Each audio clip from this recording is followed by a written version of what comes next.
I took a night job as a dispatcher at the small-town police station.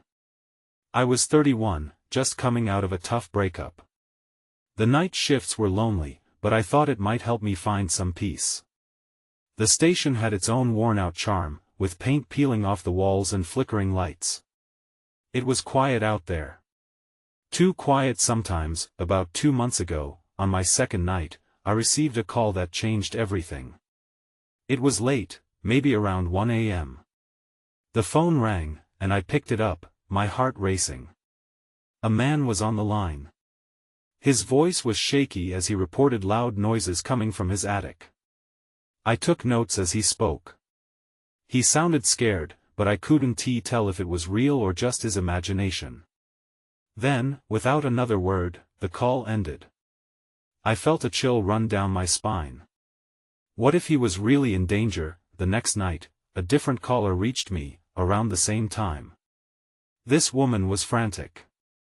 She claimed to see strange lights moving in her backyard. I asked her details, but she barely answered. She just kept saying she felt watched. My stomach twisted a bit. Was she just paranoid or experiencing something real? Then came the third call. This one was the worst. I barely made sense of what the caller was saying.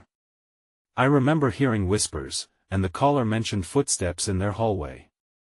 They were so scared, I could hear their breath hitching. Each call was different, but they all shared a fear that gripped me. I began to wonder if something was happening in our small town. As I sat at my desk during those shifts, their voices echoed in my head. I flipped through my notes, trying to make connections. I couldn't quite put my finger on it. Panic?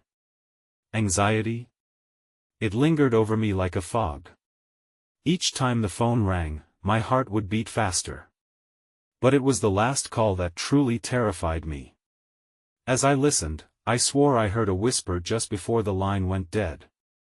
It sounded like it said my name, but my heart raced, and I couldn't be sure. I felt dread wash over me. What did it mean? Why would the caller know my name? After that call, silence filled the station. It felt heavy, like a weight pressing down. I looked out the window, and the darkness shifted. I wanted to turn away, but I couldn't. I felt trapped behind those glass walls. My only way out was my car, parked outside, waiting for me. What if something was lurking just beyond that light? I didn't understand. If those calls were real, what did that mean for me? Who was out there? I couldn't shake the feeling that something was coming. I was just a dispatcher, but I wondered if I was in danger too. As minutes stretched into hours, fear wrapped around me tighter. I just wanted to make it until dawn. The phone rang again just after 2 a.m. My fingers hovered above the receiver, hesitant to answer. I drew in a deep breath and picked it up. The voice on the line was shaky, like before, but this time it was a teenager. He sounded frantic. I think I see someone outside my window," he stammered. "I swear, they're watching me." My pulse quickened. "Can you tell me what you see?" I asked, forcing my voice to stay calm. "There's this guy, he's just standing there, staring. I don't know what he wants." "Can you see his face?" I asked, heart racing. "No. He's too far away. Please, just send someone." The line crackled, his fear pouring through the receiver. I jotted down his address, trying to suppress my growing anxiety. I wanted to send help, but the night felt overwhelming. "Stay inside. Lock your doors and turn off all your lights," I instructed. I could almost hear him nodding, though all I could think was how far away help felt. Just as I finished the call, the station's front door creaked open. My breath caught in my throat. It should have been locked. I glanced at the clock. It was almost 2:30 a.m. I reached for the desk drawer, where I kept a flashlight. "Hello?" I called, voice shaking slightly. No response. My heart pounded heavier as I stood up and stepped into the lobby. The station was dim, lit only by the moonlight filtering through the windows. "Hello?" I called again, more shakily this time.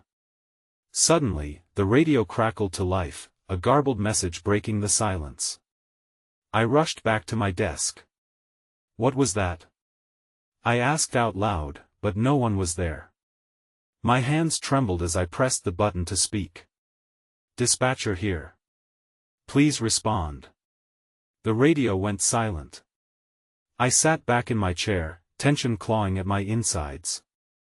Was it a prank? A weird coincidence? I shook my head, trying to clear my thoughts. That was when I noticed a faint tapping at the window. I turned sharply, dread pooling in my stomach. A figure stood just outside.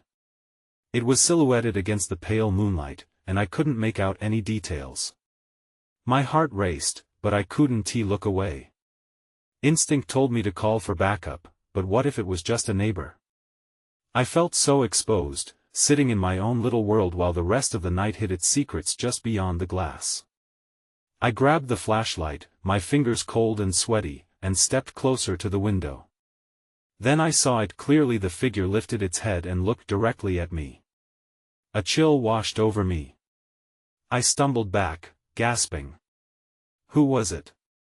I fumbled my phone to dial 911 when my office line rang again. I froze, dread solidifying in my chest. Who could it be this time? I felt like a moth drawn to flame. My next decision could make all the difference. That I answered. 911, what's your emergency? The voice on the other end was shaky, just like the others. But this time, I recognized it. You need to help me, the caller said, sounding desperate. I was just trying to warn you. And then everything went dark. I gasped as the darkness enveloped me. My heart raced, pounding in my ears. I blinked, trying to adjust to the sudden absence of light, but there was nothing.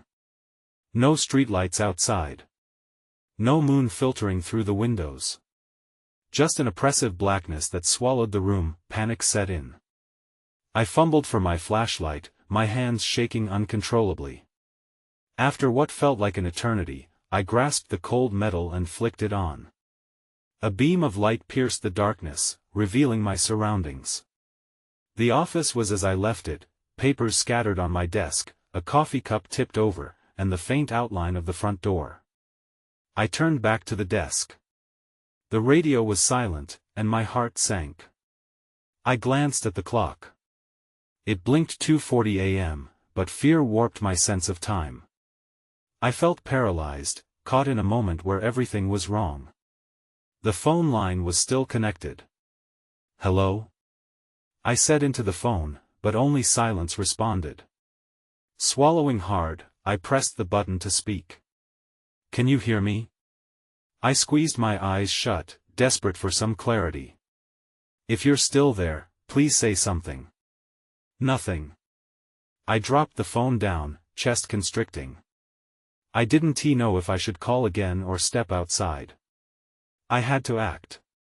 I decided to head to the front door.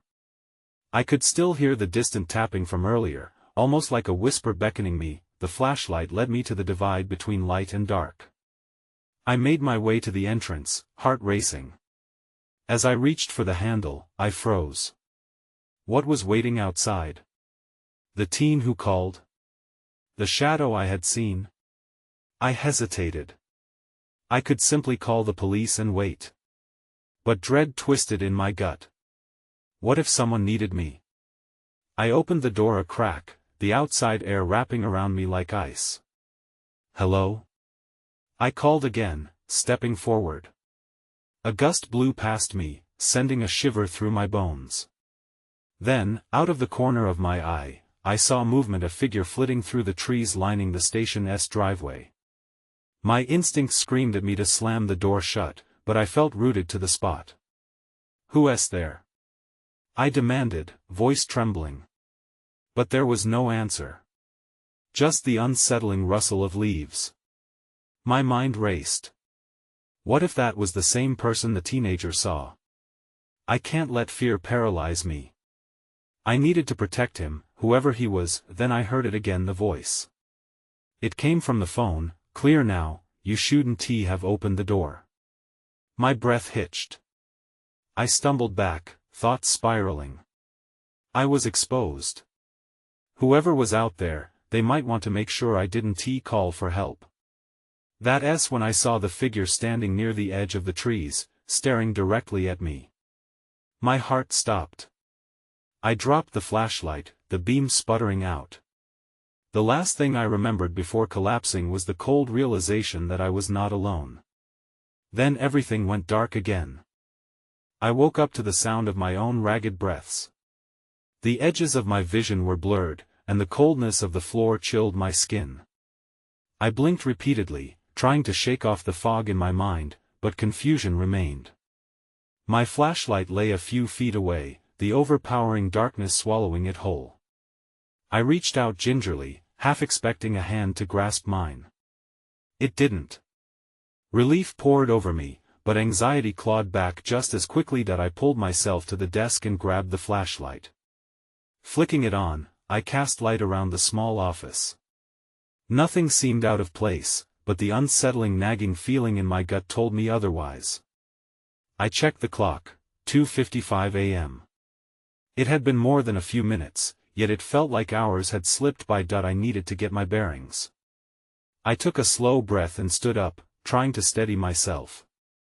The front door was still ajar, revealing a sliver of moonlight filtering through the trees outside. "Hello?" The word escaped my lips in a whisper, desperate for validation. "Is anyone there?" Silence pressed against my ears. My fingers tightened around the flashlight, and I found myself glancing out the door again. The figure was gone. But where had they gone? I took a step back, letting the door creak a tiny bit wider. That voice had said not to open the door. Who were they? I had to know, but I was torn between curiosity and fear. In the distance, I heard it again, the tapping. It had returned. I focused on the sound. There was a rhythm, something almost hypnotic about it. I shook my head, trying to clear the fog, but it only intensified. Was it a warning, or was I being drawn in? Then my phone buzzed violently on the desk, startling me. I rushed over to grab it, my heart pounding wildly. I checked the screen. It was the emergency call log. 3 missed calls. All from the station. I felt my stomach drop. I pressed the button to redial. 911, what's your emergency? A woman's voice answered. My voice was shaky. I think someone is outside my station. I don't know who they are. Can you describe the situation, sir? She asked, maintaining her professional tone despite my panic. I took a deep breath. There was a teenager who called earlier. I opened the door, and I heard a voice warning me not to. I saw someone. I don't know who. Stay calm. Help is on the way, she assured me, but I heard an underlying tension in her voice. Wait. I also received 3 calls from this number. What? Suddenly, the lights flickered back on, illuminating the office with a harsh glow. The woman on the line gasped. Stay inside. Don't go outside. But it was too late. Something moved outside. I could see the edge of a shadow creeping closer, the outline stretching unnaturally. My breath quickened. Sir. Are you there? I opened my mouth, but my voice faltered. My instincts screamed at me to run, to bolt away from the danger, but dread held me captive. And that's when I realized I wasn't alone in here anymore. The flashlight flickered off as the figure emerged from the shadows, eyes locking onto mine. Everything spiraled again, but this time I was wide awake. I stumbled backward, dropping my phone, the scream shattering the silence as it hit the floor. The figure stood just inside the doorway, silhouetted against the harsh glow of the lights. Adrenaline surged through me. My instincts screamed at me to turn and run, but my feet felt glued to the floor. Who are you? I managed to ask, my voice barely a whisper. They didn't respond. The air around us felt charged, thick with an unshakable tension. I reached for my flashlight, but it was useless now. I had only the light from the overheads to reveal this stranger, who was obscured by shadows. Their features were indistinct, and I couldn't even tell if they were a man or a woman. Please, just tell me what you want. I shouted, desperately trying to break through the silence. A slow grin spread across their face, almost predatory. My heart was a drum in my ears, drowning out the tap-tap of my recent enigmatic melody. Then, they raised a hand. It was unnaturally pale, almost ghost-like in comparison to the darkness surrounding them. With one finger, they pointed to something behind me. My eyes darted to the wall, the desk, and finally the darkened corner of the office. That's when I noticed what they were indicating: a small, hastily written note pinned to the bulletin board. I hadn't seen it before. "Stop messing with him," it read, scrawled in deliberate block letters. I felt my stomach churn. What does that mean? I choked out, feeling the room close in around me. But the figure remained silent, their focus still on me. I turned my attention back to the note, my mind racing. Could it be about the calls from the station? Was someone trying to warn me? Before I could process any more, the lights flickered again. I glanced back at the figure, and in that instant, they lunged forward. A scream lodged in my throat as I spun to the side, darting toward the door that I had to get out of here. In my panic, I grabbed the note and shoved it into my pocket. The last thing I heard was the shuffling footsteps behind me growing closer, hungry that I burst through the front door, gasping for air as the cool night hit my face. Shadows danced in the moonlight, my only escape into the uncertain darkness outside. I had to find help, but then I caught sight of someone standing by the trees, their figure just as shadowy as the one I left behind. Fear spiked through me again. Was someone else out here? I raised my hands, trying to gesture for clarity. "Who are you?" I shouted, but the figure didn't move. It was like they were waiting, observing, measuring each breath I took. I turned to run, but my mind chased the thought of my phone left behind, the missed calls, and the cryptic message pinned to the wall. The tapping started again, now echoing around me from different directions. Panic surged in my chest. I needed to get to my car, to call for backup, but I felt trapped. Then, the figure near the trees stepped forward. That's when I realized the night was just starting to unveil its secrets. I hesitated for a moment, unsure whether to confront the figure or make a dash for my car. But the reminder of the chilling presence back at the office urged me forward. I had to know who this new person was. "Are you going to help me?" I shouted, edging closer. My voice wavered, revealing my uncertainty. The figure remained still, shrouded in darkness, only the outline of a hooded jacket distinguishable in the night. Then, without warning, they took another step forward. My heart raced. "What do you want?" I demanded, but all I received was silence in return. An icy breeze brushed past me, the sensation creeping down my spine. I glanced back towards the office for just a second, debating the shadows lurking there. That's when I heard it again, a faint tapping noise, rhythmic and persistent. My chest tightened as I turned back to the figure. They raised their hand, palm upward. "Please," I said, trying to keep my voice steady. "I don't know what's happening." The figure pointed down at the ground. I hesitated, unsure of what I might find. Just beneath the trees, partially hidden by fallen leaves and dirt, glinted something metallic. Curiosity drew me in against my better judgment. I squatted down, brushing away the debris, and recoiled when I saw it was my phone. My heart sank as a chill spread through me. Why was it here? Did the figure bring it? I scrambled to pick it up, my fingers shaking as I turned it over. The screen looked intact despite its earlier fall, but when I pressed the power button, nothing happened. Panic gripped me again, a thought forcing its way through. Did you do this? I accused, looking up at the shadowed figure. They remained eerily silent. Suddenly, a strange buzzing broke through the stillness. I glanced down at my phone, the screen flickering dimly with missed notifications. Then, it lit up fully and vibrated in my hand. A new message appeared, the sender unlisted. Ignoring the figure, I focused on the message. You're in danger. Get out now. My breath hitched. I looked back up, but the figure had stepped further into the shadows. I had no idea who they were or where they disappeared.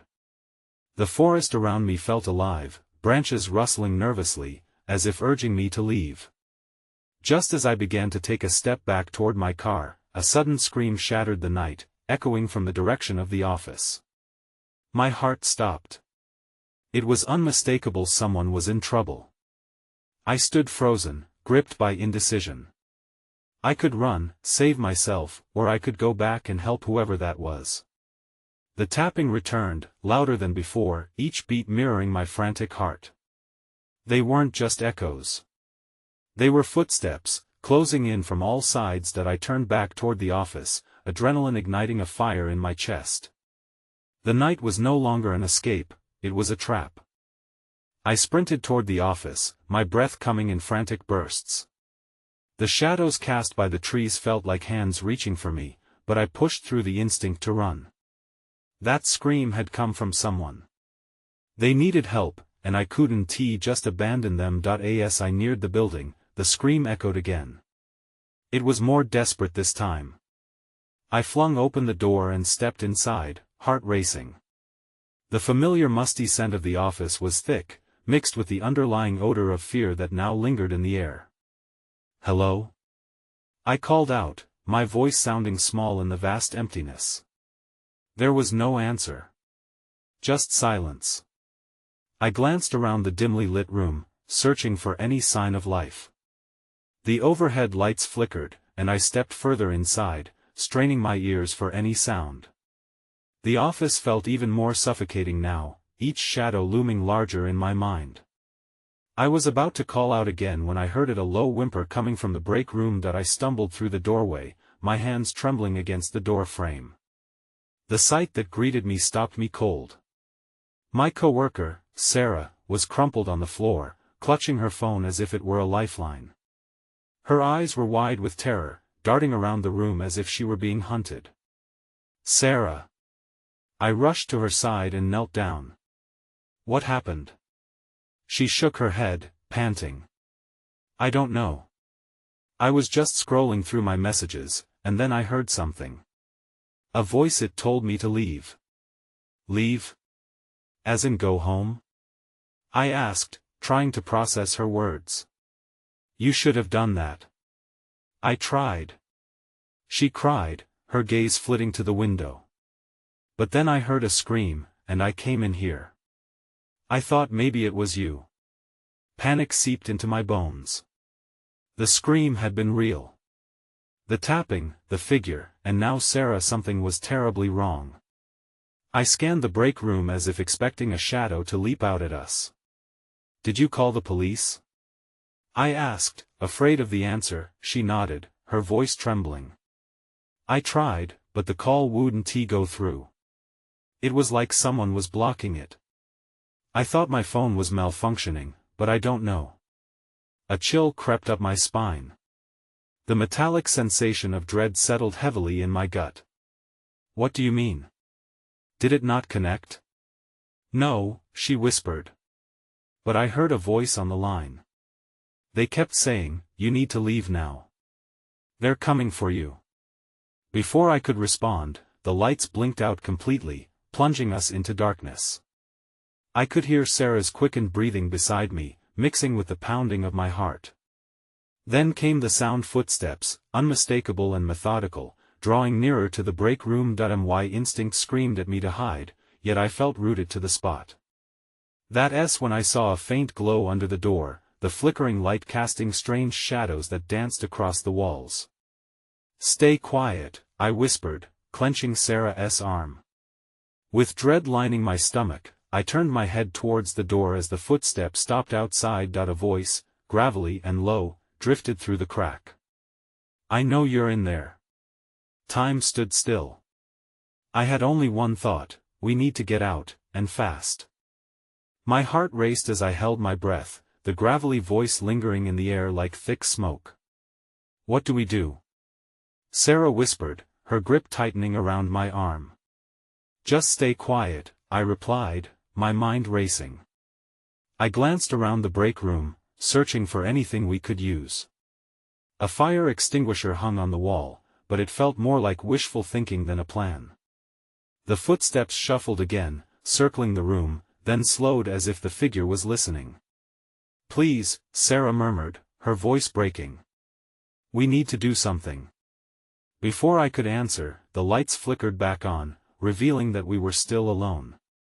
But the sense of safety shattered the moment I noticed the break room's back door hadn't been locked when I arrived. "That way," I whispered, pointing to the door. "We can sneak out the back." Sarah glanced at me, uncertainty etched across her face.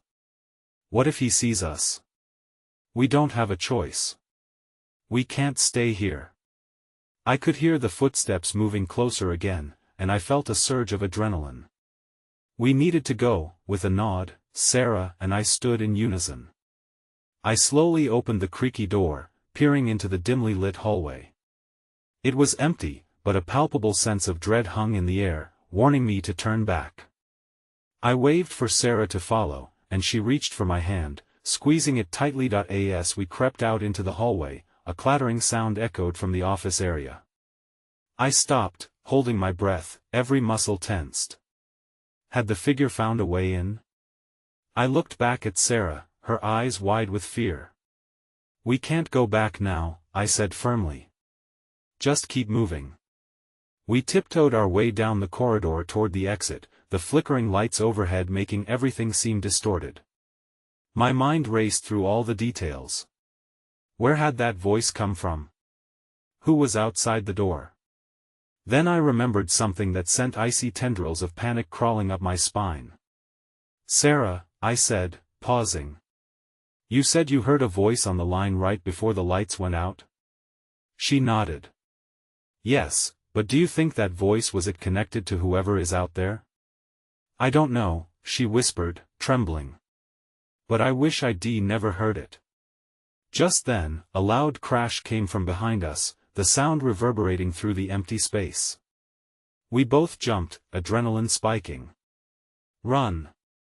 I yelled, grabbing her hand as I sprinted down the hall toward the exit. We barreled through the door, bursting into the cool night air.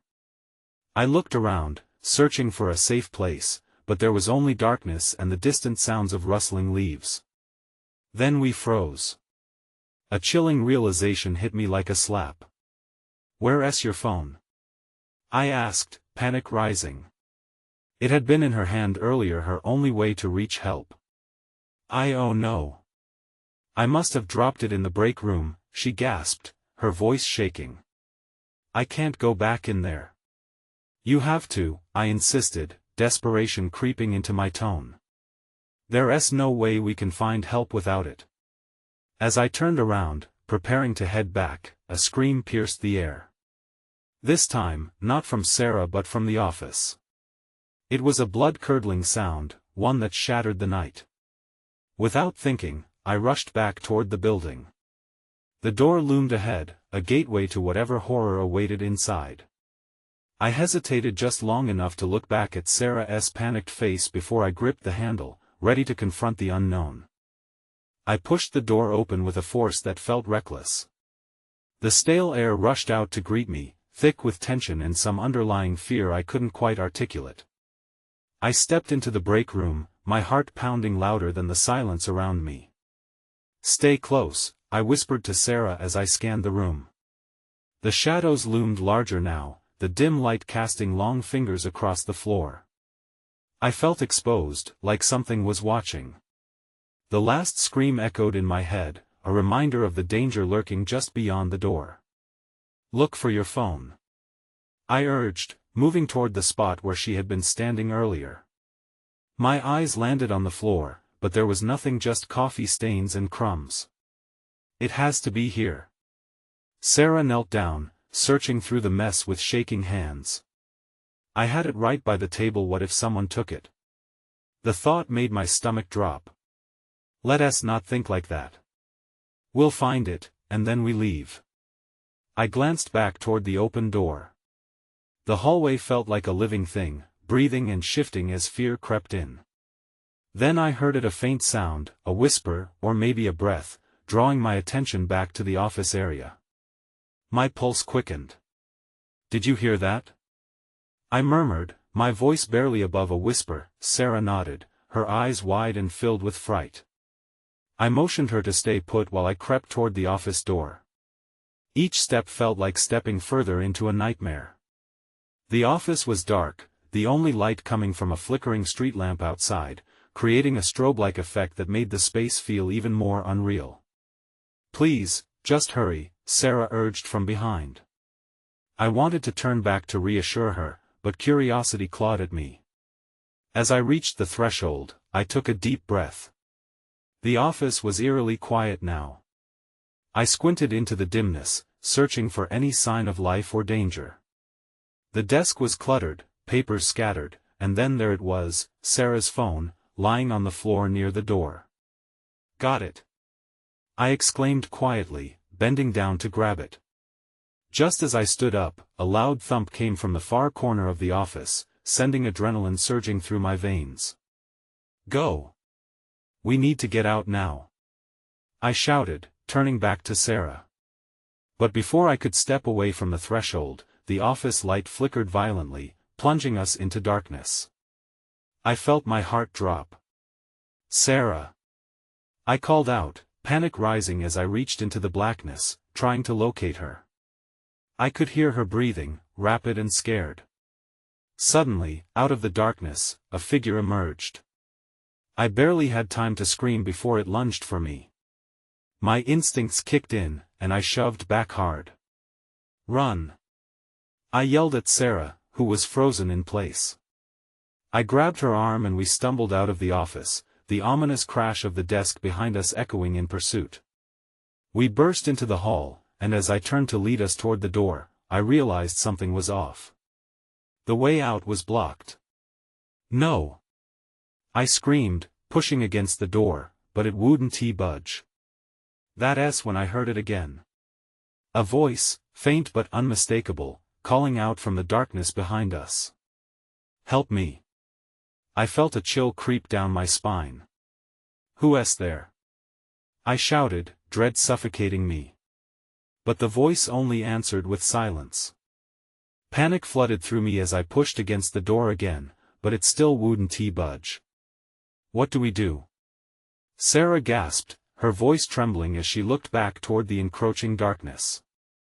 Stay close, I urged, squeezing her hand tightly. I could feel my heart race, adrenaline coupling with fear. We need to find another way out. I turned, scanning the dim hallway for alternatives, but it felt as if the shadows were closing in, leaving me with a creeping sense of dread. There has to be an emergency exit or a back door somewhere, I muttered, mostly to reassure myself. The faint tapping sounds I noted earlier began again, rhythmic and unsettling, echoing through the corridor. Just focus on finding a way out, Sarah urged, her eyes wide with fear.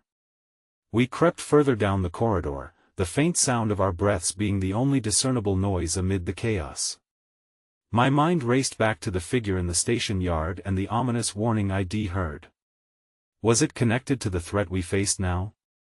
From the corner of my eye, I saw movement, shadows shifting as if alive. I turned to face it, but nothing was there, just emptiness swallowing the light. My instincts screamed at me to press on. I caught sight of another door at the far end of the hall, illuminated slightly by streaks of light seeping through the window. There! Let us go! I exclaimed, dragging Sarah along with me. But as we approached, a voice echoed chillingly in the stillness, more insistent this time. Help me! I turned to Sarah, who looked back at me, the real terror dawning on her face. Is someone in there? She whispered. I don't know, I stammered, the weight of dread pressing down on me. But we have to keep moving. I reached for the doorknob, twisting it with urgency. It swung open, revealing a small storage area, dark but empty. This isn't going to work. I stepped inside, hoping it would lead us to safety, but my hand instinctively curled around the door handle to shut it behind us. But as the door clicked closed, the tap started again, this time combined with soft laughter, echoing as though mocking our fear. "Please, let us just go," Sarah pleaded, her breath catching in her throat. I hesitated, torn between confronting whatever lurked behind us or pushing forward into the nefarious void. But before I could utter a word, the door creaked open again, or perhaps it was pushed from the outside. In a blur, a shadow rushed in, forming into the figure that I thought I'd left back in the office. I choked back a scream as I stumbled back into Sarah, falling into a pile of boxes. My flashlight hit the ground, scattering weak beams against the walls, and the figure's face a gnarled expression with eyes that glowed like pale lanterns. "Leave him! Leave him!" it hissed. "Who? What do you want?" I yelled, scrambling to my feet. The figure seemed to melt away, a flicker of shadow that shot down the hall, leaving us in the chilling aftermath of silence. My skin crawled. "Did you hear that?" I asked, glancing around nervously, panic bubbling up into my throat. The mocking laughter faded, replaced by whispers from every corner. I felt the hairs on the back of my neck stand on end. "Please, Eric, we need to get out." Sarah's voice broke through, pulling me back from the pull of the darkness. "Right. Let us find that exit," I said, firing off a glance at the way we had come. I turned ahead, pushing through the shadows once more until we reached the double doors at the end of the hall. I grasped the handle tightly and threw it open. The night air rushed in, fragrant and cool, but thick with the atmosphere of dread that we surged out into the open, gasping with confusion, feeling the weight of the shadows lift slightly. I paused, soaking in the moonlight as it poured over our trembling forms. The figure hadn't followed that we were outside, the night alive with distant crickets and the faint echo of wind dancing through the trees. My breathing steadied, but something felt wrong. I turned, half expecting to see countless figures emerging from the darkness, but it was just the station, a hulking silhouette in the moonlight. "Where do we go now?" Sarah's voice trembled next to me, full of fear and confusion. I shrugged, trying to shake off the eerie sensation still clinging to me. "We can head to the main road. From there we can call for help." "Okay." She started to move toward the edge of the station's property, glancing back every few seconds as if half expecting the figure to reappear. I followed, but as we reached the edge of the trees, the light from the station flickered quickly, and for an instant, I felt agitated, unsure of what we had truly escaped. When I looked back one last time, the office appeared still and peaceful, as if nothing had ever happened. But a deep unease settled within me, deep-rooted questions clawing at the back of my mind. What was real? What had been in that station? I wanted to turn away from it all, forget. But then I remembered the note and that voice, ominous and clear, "Stop messing with him." I backed away, leaving the shadows behind, but that sentiment echoed in my mind, lingering like a whisper in the night. I moved forward, not knowing if I truly escaped, or if that night would haunt me in ways I couldn't yet understand. As we made our way toward the road, I moved with the uncertainty that we'd just barely managed to slip away from a greater threat. Somewhere, in the darkness, unseen consequences remained, the shadows kept their secrets, and questions pulsed beneath the surface, ever unanswered.